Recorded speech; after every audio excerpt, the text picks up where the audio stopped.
mais um domingo na presença do Senhor, graças a Deus, porque o Senhor continua nos abençoando, porque o Senhor continua sendo Deus em nossas vidas. Assim como nós acabamos de cantar, haja o que houver, Ele continua sendo Deus. Sabemos que temos passado tempos difíceis, mas o Senhor continua nos abençoando grandemente, porque Ele é um Deus de misericórdia e graça. Hoje, meus irmãos e irmãs, nós vamos ouvir a palavra do Senhor. Como a gente falou aqui no início do culto, essa igreja ela preza pelo Evangelho Santo do Senhor. Essa igreja preza por pregarmos o Evangelho verdadeiro, porque é isso que verdadeiramente vai manter as pessoas no caminho do Senhor.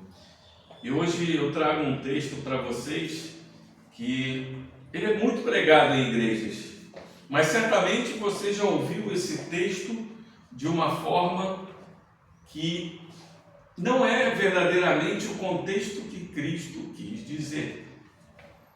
É por isso que a gente diz que ao olhar para um texto, a gente tem que olhar para o texto em oração, a gente tem que olhar para o texto com diligência, com respeito, com reverência, com prudência e fazer um bom estudo do texto para que a gente capte o que o nosso Senhor quis nos falar através do texto. Muitas vezes a gente usa um texto e eu sempre uso uma frase que a gente ouve, que é dizer assim, texto sem um contexto é um pretexto, e geralmente as pessoas usam um final. O meu final que eu uso é um texto sem um contexto, é um pretexto para a gente ler o texto da forma que o nosso coração quer. Então a gente tem que ter muito cuidado, porque os nossos corações, eles anseiam por ler da forma que a gente precisa, da forma que a gente quer, mas muitas vezes não é a forma que o Senhor quer que a gente veja. E hoje eu trarei para vocês um texto que é muito conhecido, que é a parábola do bom samaritano, que você já deve ter ouvido várias vezes na igreja, mas que talvez você não tenha ouvido da forma que a gente vai falar aqui. Não que a nossa igreja pregue da forma correta, não, que muitas vezes a gente ouve por esse texto e a gente vai vendo as coisas acontecerem, a gente vai vendo, e o que o Senhor muitas vezes fala com um, Ele não fala com o outro, mas esse texto tem uma coisa tão linda no centro dele, que a gente precisa enxergar, e muitas vezes a gente quer enxergar o que nosso coração quer ver. Hoje nós vamos ler o texto que está em Lucas 10, os versos 25 a 37. Eu vou ler a palavra do Senhor, você pode acompanhar aí nas suas Bíblias. Assim diz a palavra do Senhor: E eis que certo homem, intérprete da lei, se levantou com o intuito de pôr Jesus à prova, e disse-lhe: Mestre, que farei para herdar a vida eterna? Então Jesus lhe perguntou: Que está escrito na lei? Como interpretas? A isto ele respondeu: Amarás o Senhor teu Deus de todo o coração, de toda a tua alma, de todas as suas forças e de todo o entendimento, e amarás o teu próximo como a ti mesmo. Então Jesus lhes disse: Respondeste corretamente, faze isto e viverás. Ele, porém, querendo justificar-se, perguntou a Jesus: Quem é o meu próximo?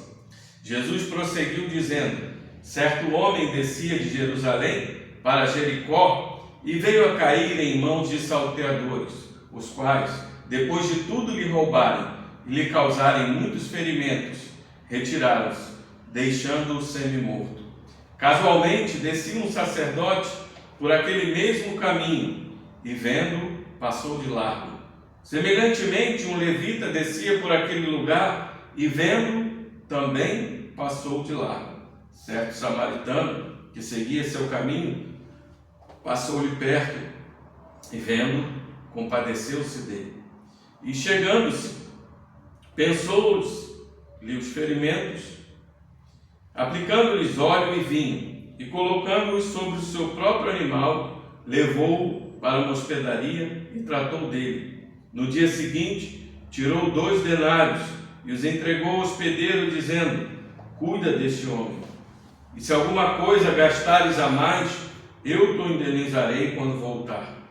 Qual destes 3 te parece ter sido próximo do homem que caiu nas mãos dos salteadores?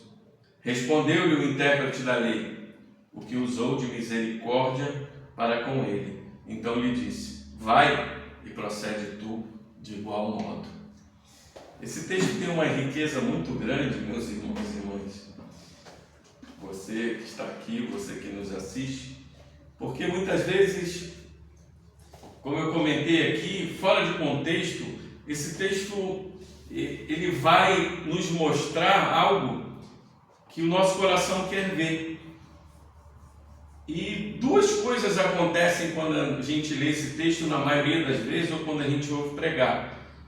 Primeiro é ensinar que para você ser um verdadeiro cristão, você tem que ser um bom samaritano.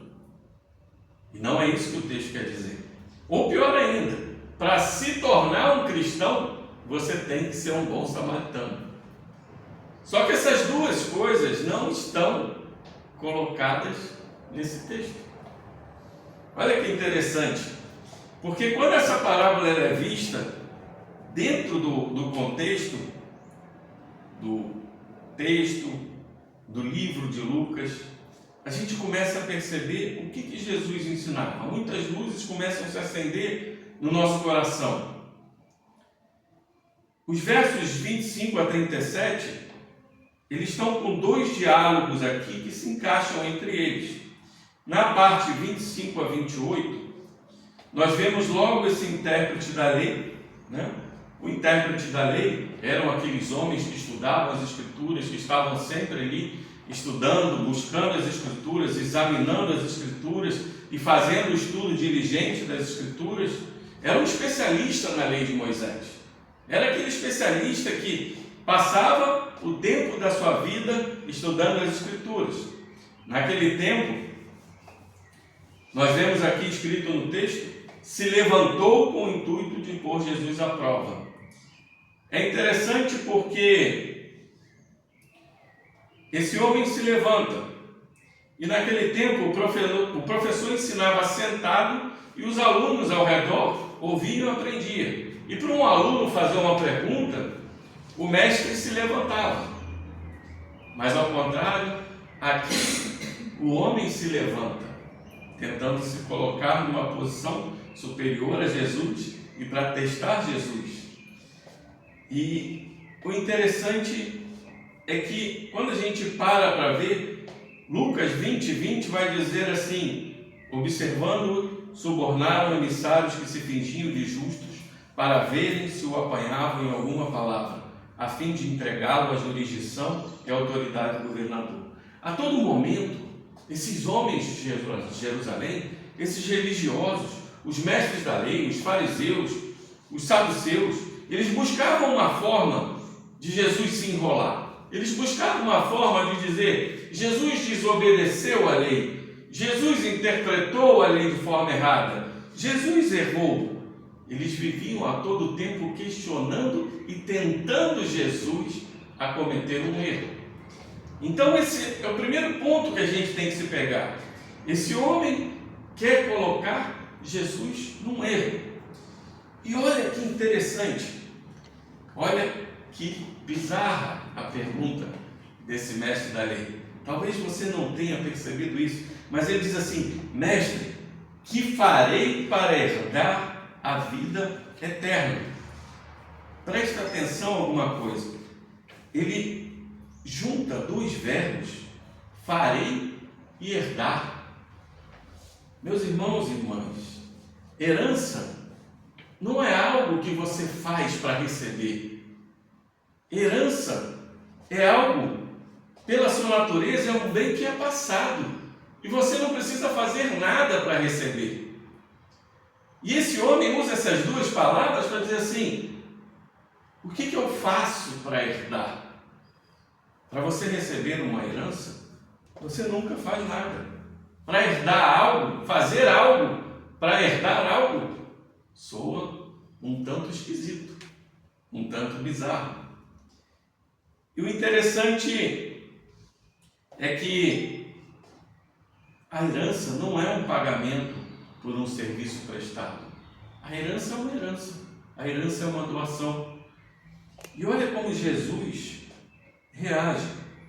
Porque quando um aluno fazia uma pergunta errada, geralmente o mestre fazia nova pergunta para colocar ele em xeque. E Jesus pergunta para ele: que está escrito na lei? Como interpretas? Jesus, ele não está preocupado com o que diz farei ou fará, mas ele está preocupado com o herdar. E a resposta dele é bem clara, porque a gente que lê a Bíblia e os mestres da lei que conhecem a Bíblia, Jesus junta aqueles textos de Deuteronômio 6, de Levítico 19, que une essas duas passagens. E Jesus já havia sido questionado, como a gente vê em Marcos 12, de 28 a 34, quando um mestre da lei chega para Jesus e pergunta qual é o maior mandamento, e Jesus também responde unindo esses dois textos, né? Jesus responde para ele que o primeiro mandamento, amar a Deus de todo o seu coração, força, alma, entendimento, e amarás o teu próximo como a ti mesmo. Mas observe que o primeiro mandamento é o mandamento mais importante. Amar a Deus. Porque quando você quebra o primeiro mandamento, você já quebrou todos os outros. Se você não ama a Deus, todos os outros já estão quebrados. E Jesus pega ele aí, porque ele une os dois textos e define: todo pecado é contra Deus. E o mestre da lei responde dizendo que essas duas passagens são a chave para conquistar a salvação. E Jesus responde como para ele? Respondeu corretamente: faça isso e vai viver. O que Jesus está dizendo para ele, será que é: olha, faz isso sim que você vai viver. Você é capaz de fazer isso. Ou será que Jesus está dizendo para ele: olha o que você acabou de dizer para mim, amar a Deus de todo o teu coração, de toda a tua alma, de toda a tua força, de todo o teu entendimento, e ao próximo como a ti mesmo? Será que você é capaz disso? Jesus coloca esse homem em xeque quando diz: faça isso e viverás. Ele fica, talvez, imagina a cabeça desse homem, quando aquilo começou a passar, aqueles textos começaram a passar na cabeça dele, porque Jesus está dizendo assim: se você acha que pode ser perfeito assim, então faça, e você terá a vida eterna. Veja como é importante entender o contexto. Muitas pessoas leem às vezes ordens absolutas na Bíblia e falham em entender esse contexto. No livro de Deuteronômio nós temos vários textos que falam das bênçãos e das maldições. Se você fizer todas essas coisas, você será abençoado. Se você não fizer qualquer dessas coisas, você será amaldiçoado. E muitas pessoas interpretam que a forma que alguém herda a vida eterna é: faça essas coisas e você vai ter a vida eterna. Mas como funciona o livro de Deuteronômio? Como é que o livro termina? Será que vocês lembram como termina o livro de Deuteronômio? Termina com o próprio Moisés não entrando na terra prometida. Então, se você acha que é capaz de fazer todas essas coisas, aquele maior líder do povo de Deus, do povo de Israel, o mais humilde entre eles, o que carregava o maior Espírito de Deus, ele não conseguiu entrar na terra prometida. E aí as coisas começam a se abrir na nossa mente. Aí você vai entender por que a lei não pode transformar. Ela nos dá um padrão para mostrar que nós somos insuficientes em cumpri-la. Então, quando um mestre responde que é só amar a Deus de toda a tua alma, de coração, força, entendimento e próximo ponto de mim, como se fosse uma coisa fácil, Jesus apenas responde: faça isso e será salvo. Para qualquer pessoa com mínimo de entendimento e consciência, isso levaria ao desespero. Porque muitas vezes nós somos movidos pelo orgulho e não entendemos o que a lei quer nos mostrar. Quando Paulo vai dizer que a lei funcionou como um aio para que a gente tivesse maturidade de entender que só em Cristo nós conseguimos a salvação. E a pergunta começa a ressoar nas nossas cabeças: a gente consegue amar a Deus dessa forma? E o próximo? Vamos dar alguns exemplos aqui, meus irmãos e irmãs. Quando a gente olha a nossa foto de formatura, por exemplo, o que a gente olha primeiro? Os outros? Ou a gente? Quando a gente entra numa grande discussão e a gente sai chateado dessa grande discussão, como é que fica o nosso coração? Muitas vezes a gente queria falar alguma coisa que a gente não falou e nosso coração se enche e vai se enchendo até o ponto de que na nossa mente a gente está pensando na resposta que gostaria de dar. Como é que é uma discussão entre um marido e uma mulher, entre um filho, um pai, um filho e uma mãe? Sempre um ou outro querendo se justificar. Sempre um ou outro querendo estar acima do outro, para mostrar que é mais justo que o outro. E aí nós vamos para o segundo diálogo, que eu falei que esse texto tinha 2 diálogos, dos versos 30 a 35. Prepara o terreno para o que Jesus vai perguntar no verso 36. E olha que interessante que aquele intérprete da lei, como eu falei aqui, apesar de Jesus colocar ele em xeque, o orgulho dele, desejo de se auto-justificar, diz assim: mas quem é o meu próximo? Esse texto tem tanta coisa rica. E Jesus prosseguiu dizendo, e ele vai contar a parábola do bom samaritano. Muitos judeus conservadores do primeiro século, eles pensavam que realmente eles eram capazes de guardar toda a lei de Deus, eram homens de muita disciplina e tinham o sacrifício dos animais no templo para o perdão dos pecados. Então eles provavelmente pensavam que amar a Deus de todas as formas exigidas, eles conseguiriam pelos sacrifícios no templo, pelo quem eram, pelo que faziam. Mas havia nesse tempo um debate de quem era o próximo, porque os judeus sempre foram um povo exclusivista. Eles olhavam para as outras nações como se não fossem nada. Mas nem sempre foi assim, porque nós vemos lá na lei mosaica que quando Jesus vai falar do próximo, quando a gente fala do próximo, a discussão na cabeça desses homens naquela época vinham 2 textos. Em Levítico 19. Em Levítico 19, no verso 18, dizeria assim: não te vingarás nem guardarás ira contra os filhos do teu povo, mas amarás o próximo como a ti mesmo. Eu sou o Senhor. E nos versos 33 a 34, se o estrangeiro peregrinar na vossa terra, não o oprimireis, como natural será entre vós o estrangeiro que peregrina convosco. Amá-lo-eis como a vós mesmos, pois estrangeiros fostes na terra do Egito. Eu sou o Senhor vosso Deus. Olha que interessante. Ambas as passagens de Levítico 19 ensinam como amar o próximo. Só que no verso 18 é como amar o israelita. E nos versos 33 e 34 é como amar o estrangeiro. Então, você começa a perceber o que estava na cabeça daquele mestre. E a pergunta leva ele a pensar quem ele realmente devia amar. O problema não está na pergunta.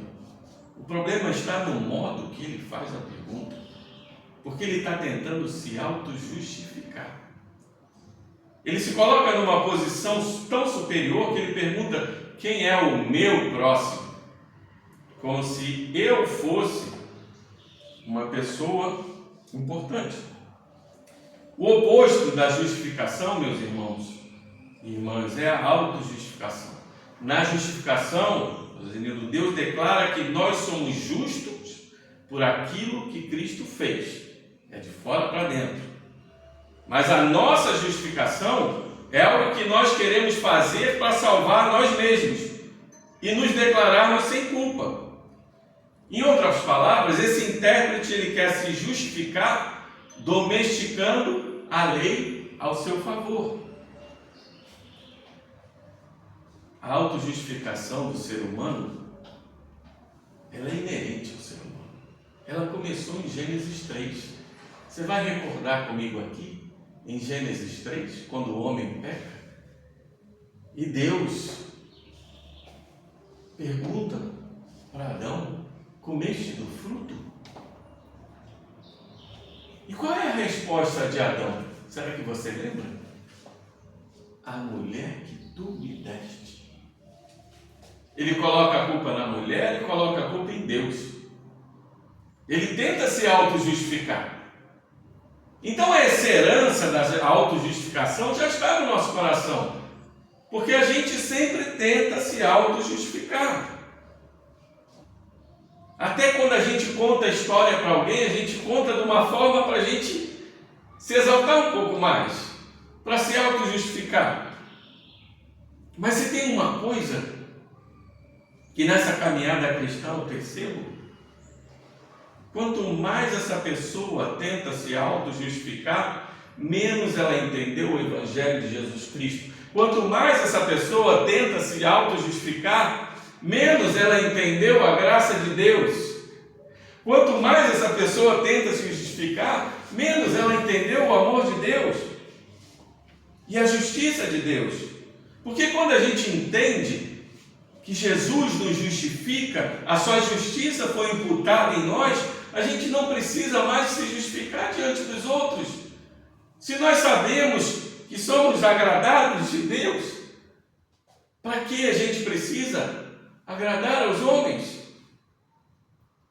Porque quando a gente recebe o amor de Deus, todos os outros amores se dissipam como névoas.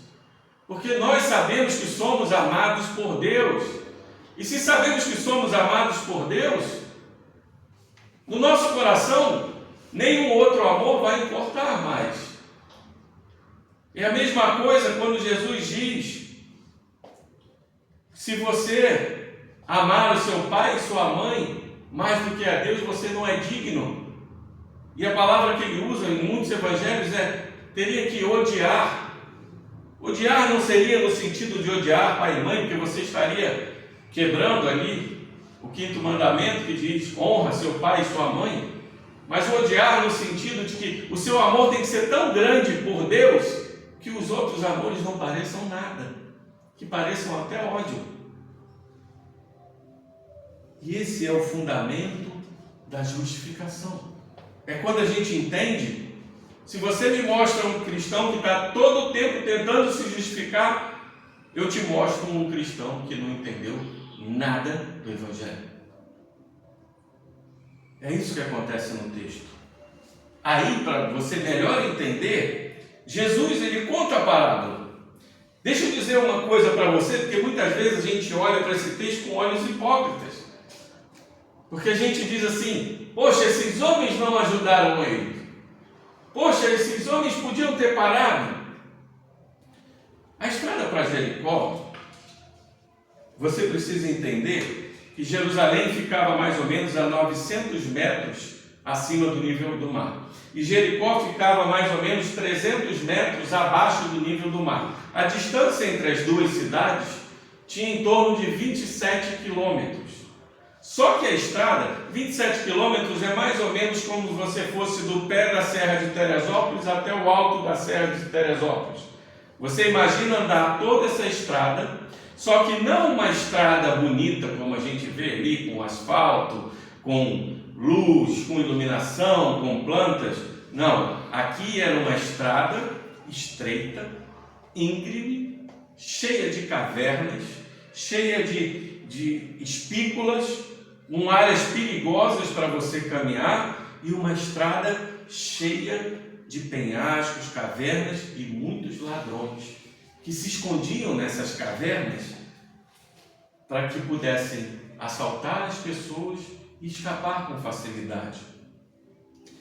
Mais ou menos fazendo um paralelo hoje, é como se a gente estivesse entrando num beco de um lugar muito perigoso. Vamos colocar aqui como se fosse um lugar da nossa cidade que fosse muito perigoso, você estivesse entrando à noite sem iluminação nenhuma, e você soubesse que é um lugar cheio de bandidos, e você andando, e de repente você pega e vê um homem caído, como se estivesse morto. Será que nós mesmos pararíamos para olhar para aquele homem e para ajudar aquele homem? Ou o nosso desespero tomaria conta do nosso coração, dizendo assim: mataram ele, vão me matar também, e a gente correria? Muitas vezes a gente olha para um texto e, se a gente não conhecer a história, não conhecer a geografia do lugar, não conhecer o contexto, a gente se perde. Essa via para Jericó, ela era tão perigosa que ela era chamada de Via Sangrenta. Tamanho os perigos que tinham nessa estrada. E o interessante é que quando a gente lê, a gente vê assim: depois de tudo lhe roubarem, de causarem muitos ferimentos, retiraram-se, deixando semi-morto. No primeiro século, muitas vezes as pessoas eram reconhecidas pela forma de falar ou pelas roupas que vestiam. Você reconhecia um sacerdote como era vestido, você reconhecia um levita, você reconhecia uma pessoa da alta casta como se vestia, você reconhecia um camponês como se vestia, você sabia como um povo de Jerusalém falava o seu hebraico bonito, polido, você sabia como um camponês falava um aramaico, você sabia que muitas vezes o povo da Galileia falava um pouco de grego também, você sabia que os povos da costa falavam um pouco de fenício, mas esse homem não podia falar e provavelmente estava ali sem roupas. Você não saberia quem é para você ajudar. Ele não fala uma palavra e ele não tem roupas. As duas formas que esses povos utilizavam para reconhecer e identificar. Como é que a gente identifica? E a estrada está cheia de ladrões, ele está ali como um homem morto. E a cabeça daquele sacerdote, provavelmente o primeiro, o sacerdote devia estar retornando do templo de Jerusalém, porque eles faziam ciclos de trabalho de cerca de 2 semanas e desciam ali para ficar na cidade dos sacerdotes e descansar, e muitas vezes voltar para as suas casas, para as suas famílias. E na cabeça dele talvez ele estivesse pensando assim: está morto. Se eu tocar no morto, eu vou ficar impuro. Porque assim diz na palavra de Números 19, de 11 a 16, que vai dizer que o sacerdote, ou o judeu, ou o israelita que tocar, ficará impuro.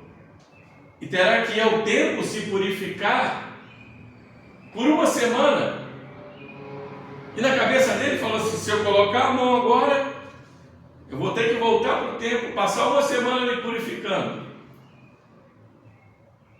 Mas aí vem um dilema nas nossas cabeças. Porque muitas vezes a gente leu aqui o texto de Miqueias 6:8 antes de começar. Porque Deus quer que a gente pratique a justiça, ame a misericórdia e ande humildemente com seu Deus. E esse homem passa por ele. E logo em seguida vem um levita. E os sacerdotes, além de terem as responsabilidades nos templos, eles se incumbiam às vezes da saúde pública. Os levitas também faziam a distribuição das esmolas aos pobres.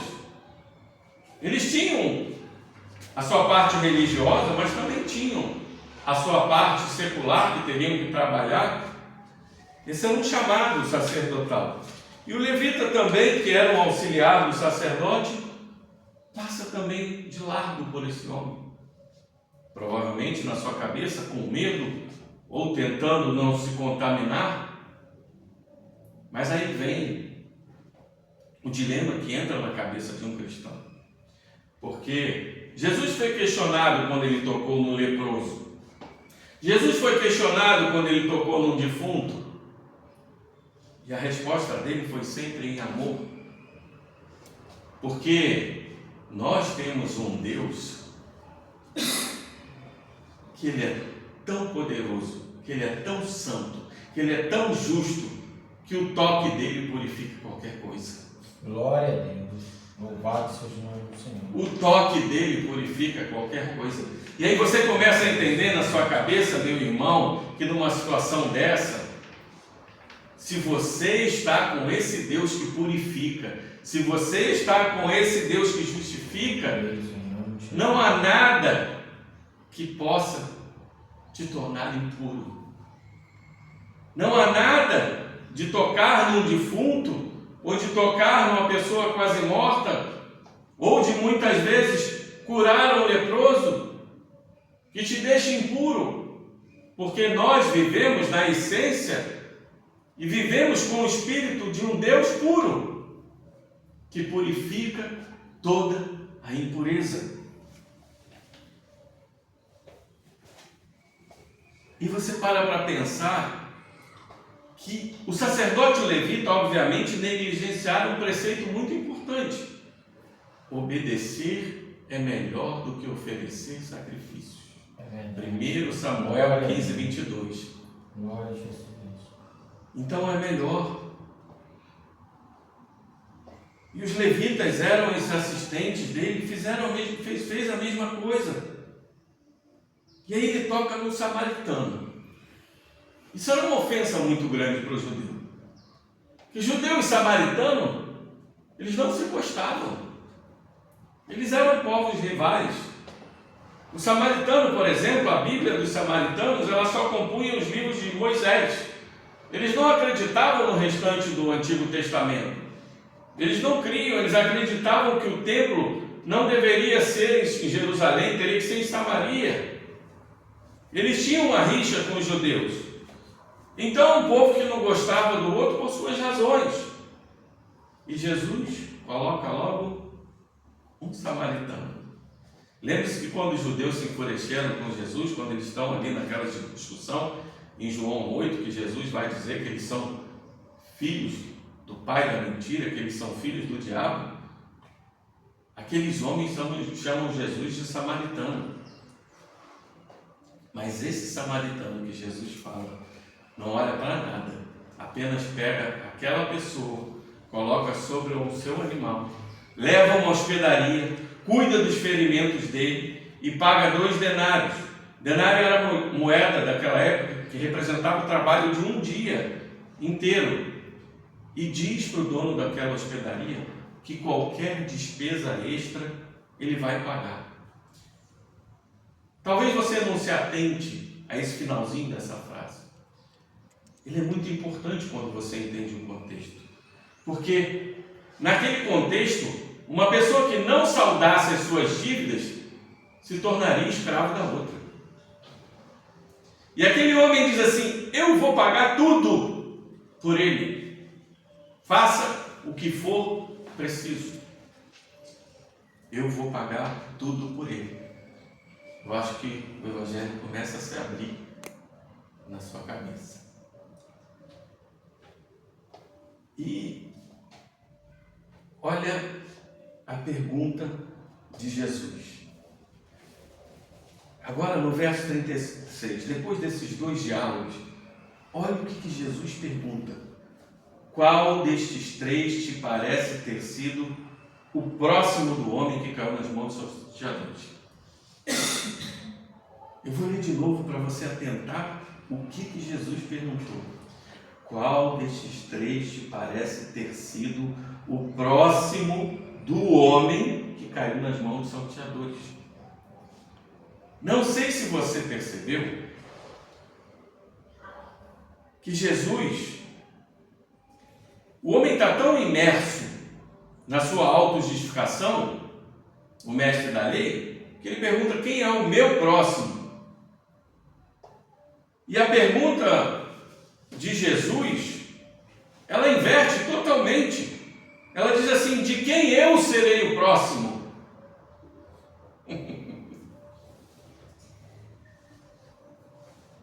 Você entendeu o que Jesus fez com ele? Ele não disse quem era o próximo dele. Ele disse: qual desses aqui verdadeiramente será o próximo que irá te ajudar? E essa pergunta, ela destrói qualquer um de nós. Porque Jesus, na sua sabedoria, ele expõe mais uma vez a esse homem. Porque o samaritano responde para ele assim: aquele que usou de misericórdia. Aquele que usou de misericórdia, ele será o teu próximo. Aquele que você odeia será o teu próximo. Então as suas atitudes, elas têm que ser pautadas na misericórdia. E qual é o limite da misericórdia? A misericórdia. Qual o escopo da misericórdia? A misericórdia. Não tem outro caminho. E o que Jesus está dizendo para ele é: vai, faz isso e ganhará a vida eterna. Ele está expondo mais uma vez o quão longe esse homem está de Deus. A forma de responder essa pergunta é olhar o contexto ao redor do Evangelho de Lucas. Quando a gente olha, por exemplo, em Lucas 9, 44, 45, Jesus anuncia que precisa ir a Jerusalém e morrer. Então, a partir do verso 51, Jesus começa a colocar para ir para Jerusalém, para ir para a cruz, para ir para a morte e para a sua ressurreição.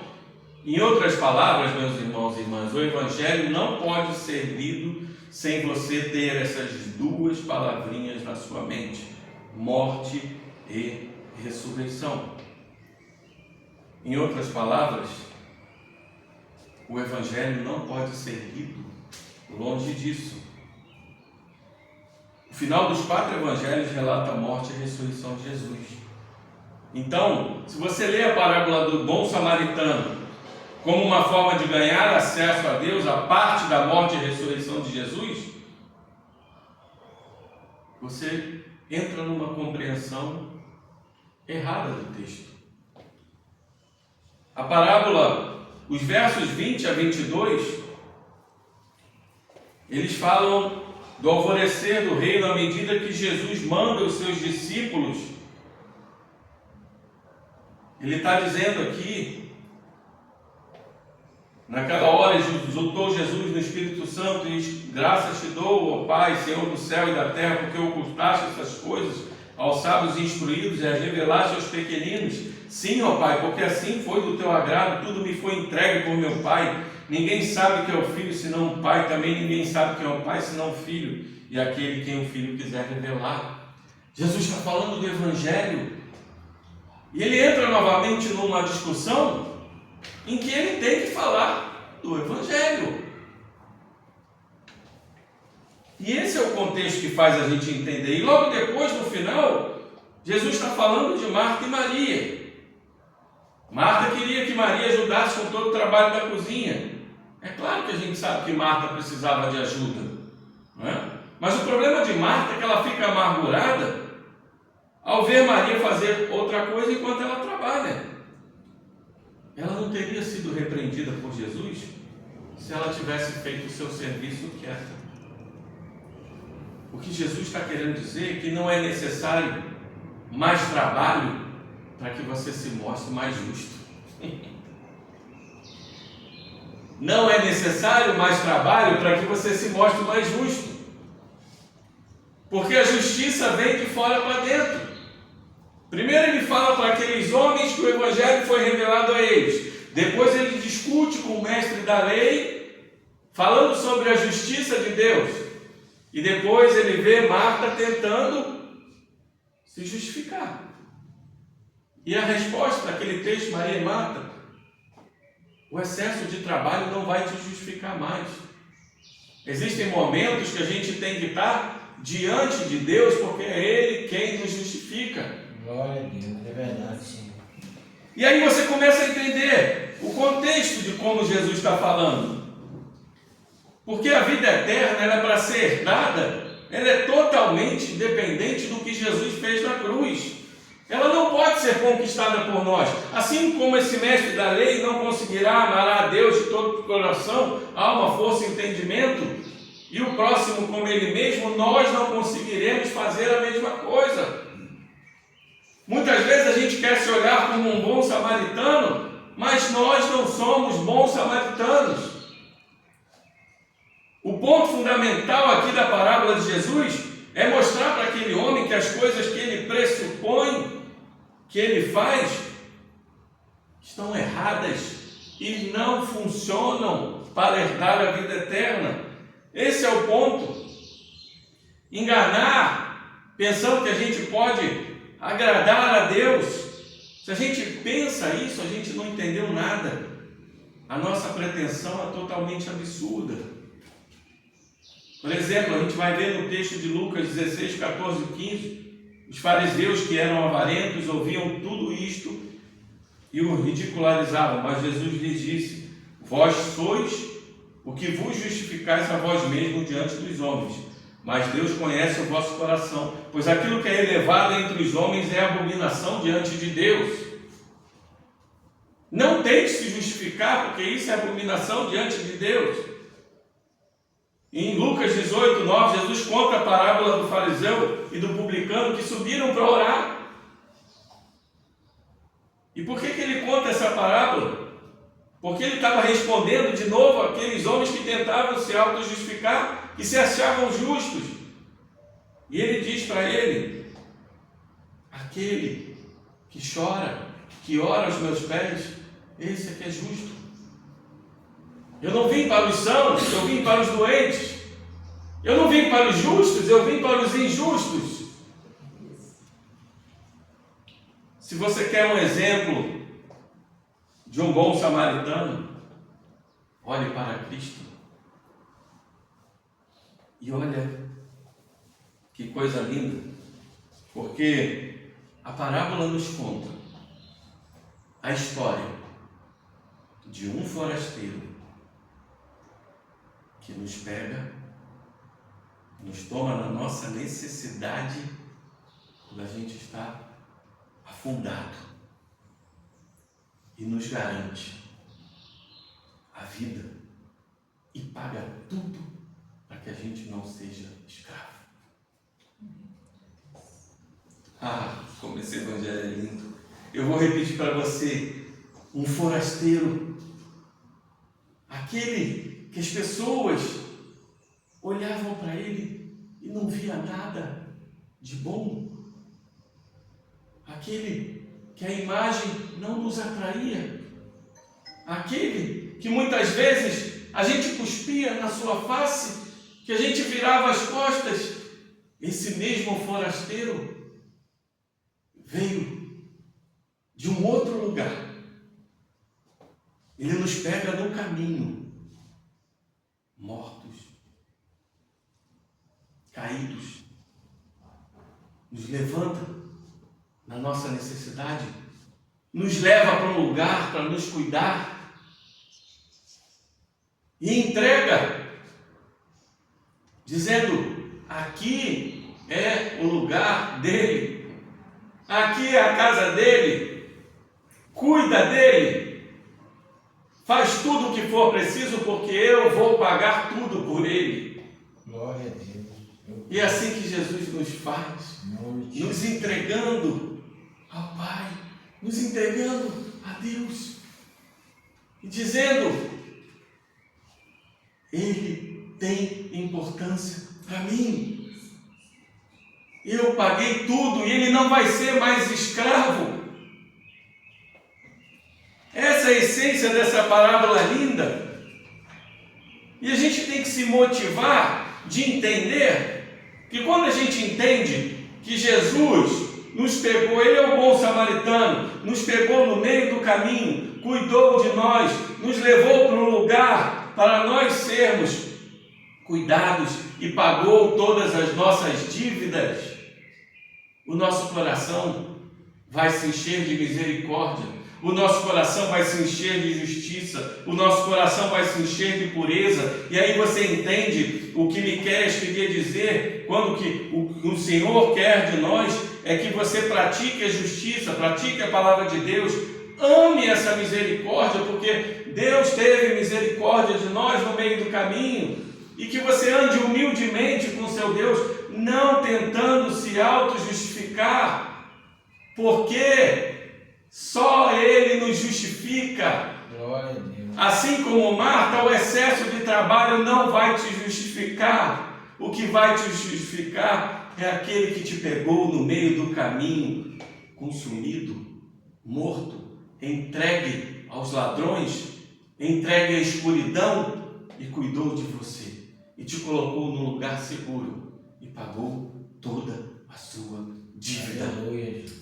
Glória Não a Deus. existe outro sentido nessa parábola, a não ser entender que o verdadeiro bom samaritano é aquele que nós adoramos e cultuamos domingo após domingo. Porque, meus irmãos, agora o ponto mais importante aqui, quando Jesus diz assim: você entendeu que eu sou o bom samaritano? Agora entenda quem é o teu próximo.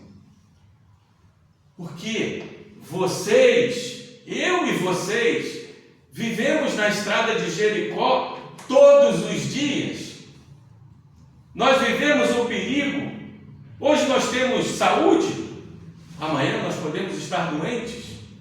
É verdade, sim. Hoje nós estamos bem, com dinheiro, amanhã estaremos sem dinheiro. É verdade.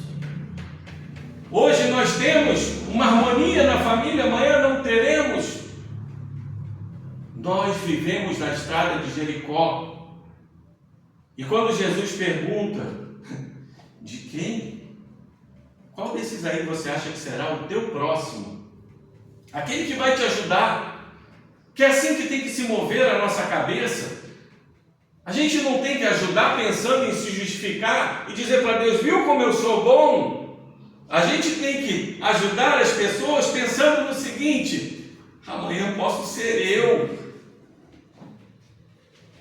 E se eu fizer usar de misericórdia com Ele, Ele usará de misericórdia comigo.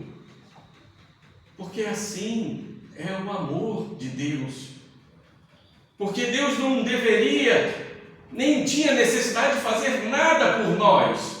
Ele não tinha obrigação nenhuma. Mas Ele fez quando ainda éramos pecadores, como diz o apóstolo. Glória a Deus, é verdade. Ele fez por nós. Jesus.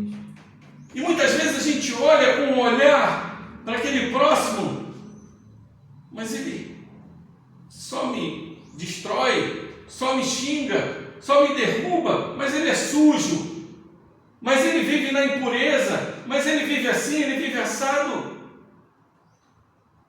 E nesse momento, pare para refletir, porque nós que não somos santos, já temos um olhar assim muitas vezes para pessoas. Imagine aquele que é santo, olhando para nós verdadeiramente impuros, mas mesmo assim, Ele usou de misericórdia conosco, derramou graça sobre nós, cuidou de nós, nos colocou num lugar seguro, pagou a nossa dívida. E é isso que nosso coração tem que se mover, porque quando você olha para o bom samaritano, quando você olha para aquela cruz, para o pagamento que ele fez, por tudo que ele fez por você, o seu coração se move, sabendo que amanhã pode ser você, amanhã você pode estar no leito, amanhã você pode estar numa dificuldade, e o próximo estenderá a sua mão, porque o teu Deus falará assim: assim como você estende a misericórdia, a minha misericórdia está sobre a tua vida. Que a gente se encha de misericórdia a ler esse texto, e que a gente possa lembrar, para terminar, vou falar uma frase do grande escritor daquela música Amazing Grace, que é a música evangélica mais cantada no mundo. John Newton. John Newton era um traficante de escravos, e ele durante 20 anos transportava escravos da África para a Inglaterra nos navios. E esse homem ouvia o cântico dos escravos para os deuses deles, e que tinha uma melodia, e essa melodia ressoava de noite no ouvido dele. E quando John Newton se converte, ele decide escrever uma música com os ensinamentos do seu Deus, da graça maravilhosa do Deus que salvou ele, com a mesma melodia que ele ouvia dos escravos. E ele escreve essa música. Mas o mais interessante é que esse homem, no final da sua vida, ele escreve algo que me tocou demais. Ele diz assim: eu sou um grande pecador e Cristo é um grande Salvador. E quando ele olhou para trás e viu sua vida, ele escreveu: eu não sou o que devo ser, eu não sou o que quero ser, eu não sou o que um dia eu serei, mas eu não sou o que eu já fui, e pela graça de Deus eu sou o que sou. Glória a Deus. Você entendeu a essência? Louvado seja Deus. Ele entendeu que Cristo é o centro da vida dele. Ele entendeu que pela graça ele não é mais o que ele era, ele é o que ele é, dependente de Deus. E é assim que devemos viver, olhar para o bom samaritano, olhar para ele e executar a misericórdia, porque é a única forma da gente ter uma transformação moral em nós. É assim que Deus nos ama. É assim que o bom samaritano nos ama. Louvado seja o nome do Senhor Jesus. Glória a Deus. Vamos orar. Senhor, Pai Santo, glória seja dada a Ti pela Tua palavra, pelo Teu amor, pela Tua graça, pela Tua misericórdia. Graças Te damos porque hoje entendemos que o Senhor é o verdadeiro bom samaritano. Quantas vezes olhamos para esse texto e tentamos nos justificar dizendo que somos bons, mas o Senhor nos mostra que somos incapazes de cumprir a Sua lei, que somos incapazes de amar a Ti, ao próximo, somos incapazes até de ajudar o próximo, mas por Tua misericórdia, o nosso coração se enche de alegria de saber que temos um bom samaritano que nos cuidou, nos tirou da morte, nos trouxe a vida, nos colocou no lugar seguro e pagou toda a nossa dívida, para que nós pudéssemos exercer a mesma misericórdia que recebemos.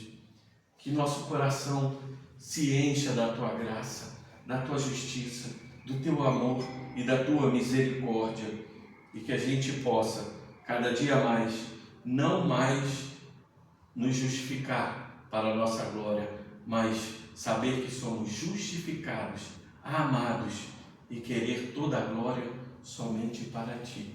É o que oramos em nome de Jesus. Aleluia. Amém. Glória a Deus. Amém. Glória Aleluia. a Deus. Louvado seja o nome do Senhor.